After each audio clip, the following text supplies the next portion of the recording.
Assalamualaikum warahmatullahi wabarakatuh.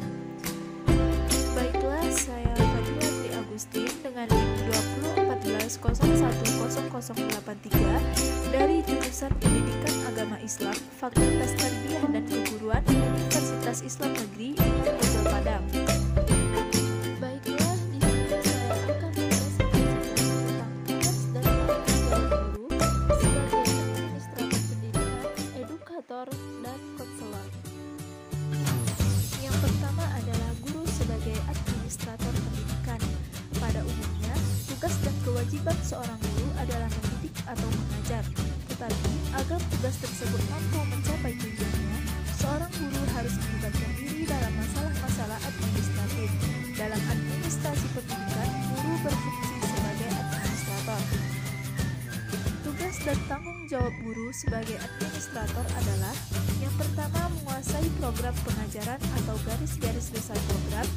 2. Menyusun program kegiatan mengajar. 3. Menyusun model satuan pembelajaran dan pembagian waktu. 4. Melaksanakan tata usaha kelas antara lain pencatatan data murid.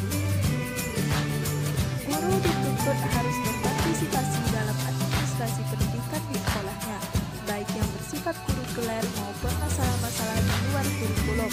Seorang guru harus dapat mengerjakan urusan tata usaha seperti membuat buku kas, daftar hitung, rapor, dan terjadi, serta dapat mengkoordinasikan segala pekerjaan di sekolah secara demokratis sehingga suasana pekerjaan di sekolah penuh dengan rasa kekeluargaan. Yang kedua, guru sebagai edukator. Sebagai edukator, guru sebagai pendidik. Sebagai pendidik, guru adalah orang yang berjasa besar terhadap masyarakat dan negaranya. Tinggi atau rendahnya suatu kebudayaan di masyarakat sebagian besar tergantung pada pendidikan dan pengajaran yang diberikan oleh guru. Seorang guru adalah pendidik dan pengajar, maka ia harus mampu melakukan pengawasan dan pembinaan ke arah perbaikan dan meningkatkan proses belajar mengajar. Pembinaan yang dilakukan seorang guru adalah: pertama, membantu murid untuk memahami tujuan yang hendak dicapai dalam suatu program pengajaran yang dikembangkan di kelas, sehingga mereka terdorong untuk belajar lebih baik lagi. Kedua, membantu murid untuk memahami dan mengerti akan dirinya sendiri, sehingga menemukan ciri-ciri belajar yang sesuai dengan kepribadian masing-masing. 3. Membantu murid dalam menemukan kelebihan dan kekurangan yang dimiliki dalam belajar atau mempelajari mata pelajaran tertentu, sehingga mereka dapat melakukan sendiri cara-cara mengatasinya. 4. Membantu murid dalam melakukan penyesuaian diri dalam belajar. Yang kelima yaitu membantu murid menemukan sebab-sebab yang menimbulkan kesulitan belajar dan secara bersama mencari jalan untuk memperbaiki dan memecahkan kesulitan tersebut. 6. Membantu murid-murid agar dapat menerima bahan belajar sesuai dengan batas-batas kemampuannya. 7. Membantu murid dalam mengembangkan pelajaran dan materi yang sesuai dengan bakat dan minat mereka. 8. Membantu murid dalam mengembangkan dan membangkitkan motivasi mereka untuk belajar lebih baik. 9. Membantu murid dalam merencanakan penggunaan waktu senggang baik di dalam dan di luar kelas atau di luar sekolah. Seorang guru yang efektif dan profesional harus mampu mengusahakan hal-hal sebagai berikut. Pertama, bekerja dengan anak secara individual. 2. Mempunyai perencanaan dan persiapan dalam mengajar. 3. Kreatif dalam memperdayagunakan alat mengajar. 4. Melibatkan siswa dalam pengalaman mengajar. 5. Memimpin secara aktif dan kreatif.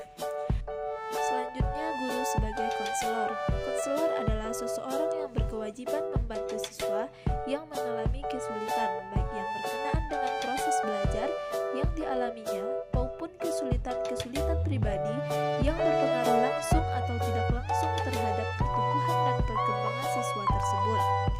Konselor sebagai bagian integral dari sekolah memiliki peranan yang cukup penting berkaitan dengan meningkatkan mutu sekolah. Tugas konselor yang mendasar adalah memahami siswa, dan pekerjaan ini membutuhkan keahlian dalam rangka membantu belajar siswa. Konselor perlu memberikan cara-cara yang perlu diterapkan dalam upaya membangkitkan dan meningkatkan motivasi belajar siswa. Untuk meningkatkan belajar siswa, hal yang harus dilakukan oleh seorang guru adalah: yang pertama yaitu menerangkan kepada siswa tentang tujuan belajar serta hubungannya dengan kehidupan siswa kelak. Yang kedua,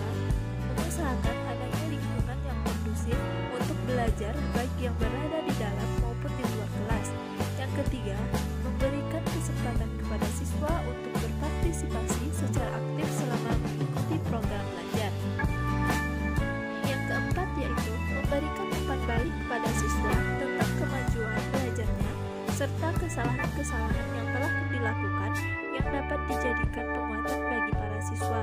Yang kelima, memberikan tugas-tugas yang dapat menjadi tantangan bagi siswa sesuai dengan kemampuannya. Yang keenam, membantu siswa untuk membuat catatan tentang hasil belajarnya.